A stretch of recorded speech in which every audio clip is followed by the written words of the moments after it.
Hungary একমাত্র দেশ এই সেন্ট্রাল ইউরোপে যাদের কনসুলেট ঢাকায় আছে, ইন্ডিয়া যেতে হয় না। লো কস্ট টিউশন ফিস এবং স্টাইপেন্ডিং স্কলারশিপ অপরচুনিটিস আছে, সব কিছু থেকে ফ্যাসিলিটিস ভালো, সব কিছুতেই আর কি আপনার অ্যাফোর্ডেবল, যার কারণে আই প্রেফার দিস কান্ট্রি। এখানে অনেক স্টুডেন্টও আসতো একই কারণে, এবং এখানে উইদাউট আইএলটিএসও অনেক ইউনিভার্সিটি অ্যাকসেপ্ট করে, যেটা সুযোগ অনেক শিক্ষার্থীরা এখানে নিয়েছে। পূর্ব ও মধ্য ইউরোপের দেশগুলো নিয়ে আমাদের দুনিয়ার গল্পের প্রতিবেদনগুলো দেখে হাজারো শিক্ষার্থী ও তাদের অভিভাবকরা প্রশ্ন করেছেন, জানতে চেয়েছেন সেখানে যাওয়ার পথ কি, কিভাবে আবেদন করতে হবে, খরচই বা কেমন। সেসব প্রশ্নের উত্তর থাকবে এই পর্বে।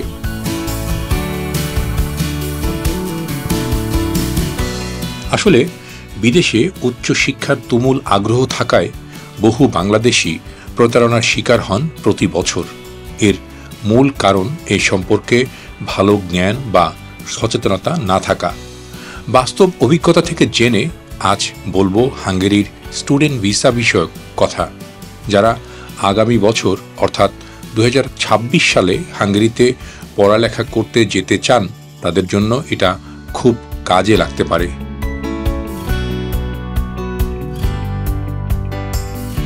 প্রথমেই জানা দরকার হাঙ্গেরি কোথায়। এটা পূর্ব ইউরোপের সেনজিনভুক্ত একটি দেশ। এর পাশে Austria, Romania, Slovakia, Serbia, Ukraine, জার্মানিও কাছাকাছি। 2004 সাল থেকে হাঙ্গেরি ইউরোপীয় ইউনিয়নের সদস্য। হাঙ্গেরির টাকার নাম ফরিন্ত। এক ফরিন্ত সমান বাংলাদেশের প্রায় 3 টাকা। মুদ্রার মান হিসেবে চলাফেরা, খাওয়া দাওয়া হাঙ্গেরিতে বেশ সস্তা, এ কথা আগেই জানিয়েছি। রাজধানী বুদাপেস্ট দানুব নদী তীরে অবস্থিত ইউরোপের অন্যতম প্রাচীন ও সুন্দর শহর। এবার আসুন জানি কিভাবে হাঙ্গেরিতে পড়ালেখা করতে যাওয়া যায়।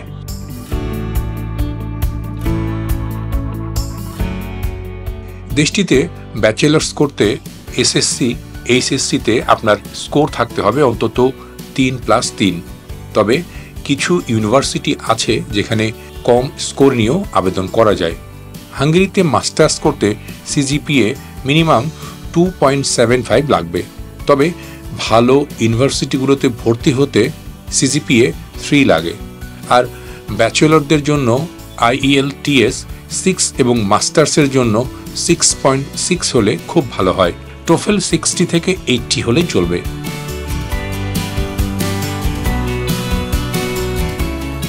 আইইএলটিএস ছাড়াও হাঙ্গেরিতে ব্যাচেলর ও মাস্টার্স আবেদন করা যায়।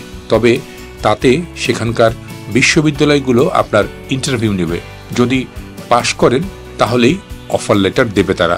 ইউরোপের আমার সম্ভবত একমাত্র দেশ যাদের সাথে বাংলাদেশ সরকার এবং হাঙ্গেরি সরকারের একটা সমঝোতা আছে, যেটাকে স্টাইপেন্ডিয়াম হাঙ্গারিকাম স্কলারশিপ বলা হয়।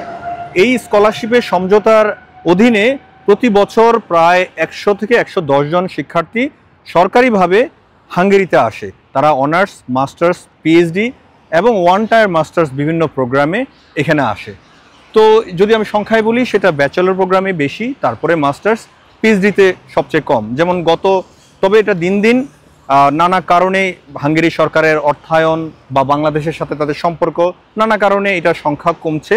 যেমন আমি যদি একটা পরিসংখ্যান বলি, আমরা 2022 সালে প্রায় 24 জন পিএইচডি স্কলারশিপ পেয়েছিল, 23 সালে পেয়েছিল সেটা 16 জন, 24 সালে সেটা পেয়েছে 11 জন।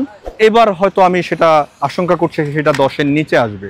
তো সেই ধারাবাহিকতায় যারা আসে স্টাইপেন্ডিয়াম হাঙ্গেরিকামে, তারা সবাই পড়াশোনা করে, তারা সবাই ভালো জব পায় ইউরোপের, তবে অন্যান্য দেশে চলে যায়। কারণ এখানে ইমিগ্রেশন যে আইন, সেটা আসলে ফার্দার যে সেটেলমেন্ট, সেটা সাপোর্ট খুব একটা করে না।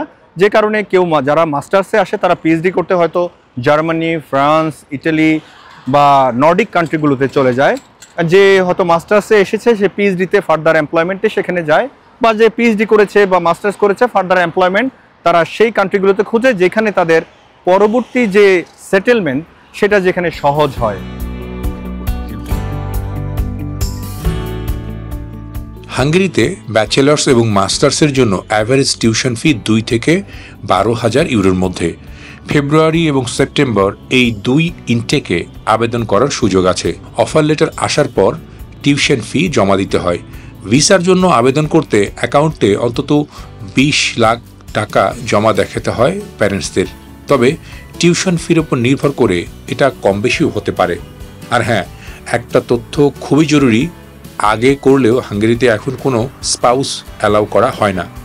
আরও কিছু বিধিনিষেধ আছে যা আগে ছিল না।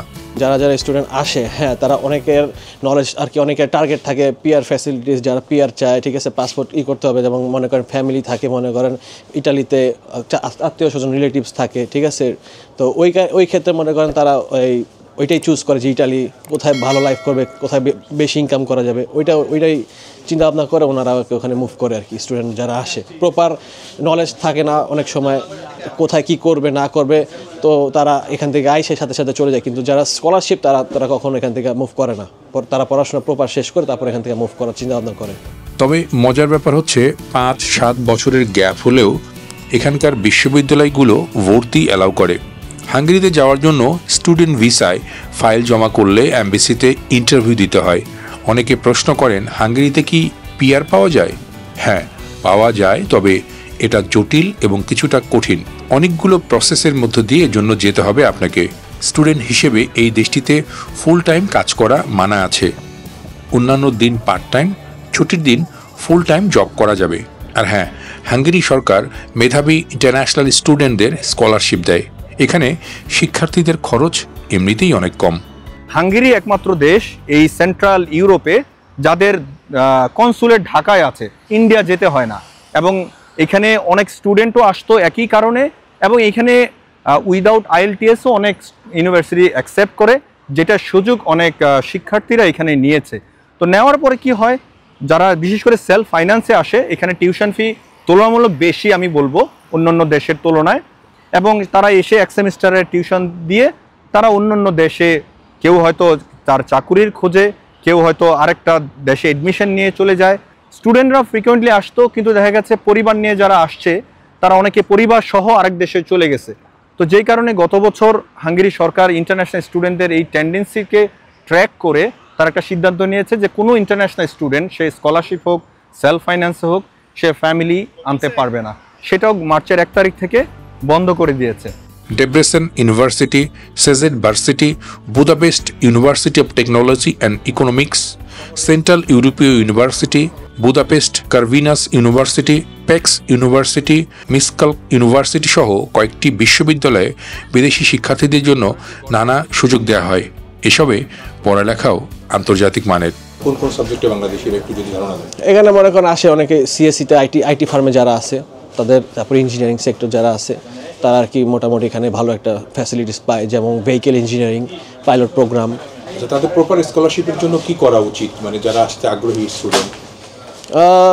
তাদের অবশ্যই তাদের সিজিপিএটা ভালো থাকতে হবে। তারপর হলো আপনার যারা স্টাইপেন্ডিয়ামে আসে, হ্যাঁ, তাদের অবশ্যই আইএলটিএস থাকতে হবে, মাস্ট বি, এটা ম্যান্ডেটরি, এটা অবশ্যই থাকতে হবে, ভালো এবং ভালো স্কুল থাকতে হবে।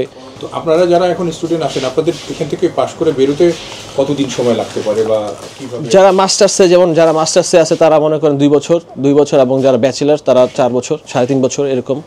বাংলাদেশ সরকারের সাথে হাঙ্গেরি সরকারের যে চুক্তি রয়েছে, তাতে করে এখানে যারা পড়তে আসবে তারা শুধু পড়ালেখাই করবে, উচ্চতর ডিগ্রি নেবে, তারপরে যে যার মতো করে নিজের দেশে ফিরে যাবে কিংবা অন্য দেশে গিয়ে সেখানে চাকরি বাকরি বা জীবন জীবিকা নির্বাহ করবে। কিন্তু আমাদের ক্ষেত্রে যেটি হয়েছে যে আমরা অনেকেই বাংলাদেশ থেকে এসে এখানে পড়ালেখার জন্য যে কাজটির জন্য আসে সেটি শেষ না করেই এখান থেকে অন্য দেশে, ইউরোপের অন্য কোনো দেশে অভিবাসী হয়ে যায়। সেটি হচ্ছে বড় বাধার, যে কারণেই এত বছর ধরে হাঙ্গেরিতে অভিবাসন হচ্ছে। আমরা জানলাম যে 70-এর দশক থেকে এখানে বাংলাদেশিরা আসছেন, অনেকেই থাকছেন, কিন্তু এত বছরেও এখানে বাংলাদেশির সংখ্যা কিন্তু সপাচেকও স্থায়ী নয়। কারণ এই বাংলাদেশিরা এখানে সেই সুবিধা পাননি তাদের অভিবাসন রীতি নীতি এবং কৌশলের কারণে। তবে নতুন যাওয়া শিক্ষার্থীদের সবচেয়ে জরুরি হচ্ছে পারিপার্শ্বিক অন্যদিকে নজর না দিয়ে পড়ালেখায় মনোযোগ দেওয়া। হাঙ্গেরিতে পড়ালেখায় ভালো না করলে ভবিষ্যৎ অন্ধকার, আর একবার কোনো কারণে ট্র্যাক মিস করলে ভবিষ্যৎও দুর্বিষহ, যাতে বাংলাদেশের শত শত শিক্ষার্থী এখন ভুগছেন। যার কারণে হাঙ্গেরির সাথে বাংলাদেশের শিক্ষা বিষয়ক চুক্তিও ঝুঁকিতে পড়েছে। আমরা মনে করি যে বাংলাদেশ থেকে আগামী অদূর ভবিষ্যতে একটি এরকমের চুক্তি এই দেশের সরকারের সাথে হবে, যাতে করে এখানে যারা পড়তে আসবে তারা কঠোর নজরদারির মধ্যে থাকবে এবং এই দেশের নিয়ম রীতি নির্দেশিকা মেনে লেখাপড়া শেষ করে যদি হয় সুযোগ তাহলে এই দেশে চাকরি করবে, নয়তো দেশে ফিরে যাবে কিংবা অন্য দেশে অভিবাসন হবে। কিন্তু বাংলাদেশের এই প্রক্রিয়াটা করতে গেলে দ্বিপাক্ষিক একটি চুক্তি প্রয়োজন, দ্বিপাক্ষিক একটি সমঝোতা প্রয়োজন এবং সেটি আমার মনে হয় যে এখন ভাববার বা চিন্তা করার সময় এসছে।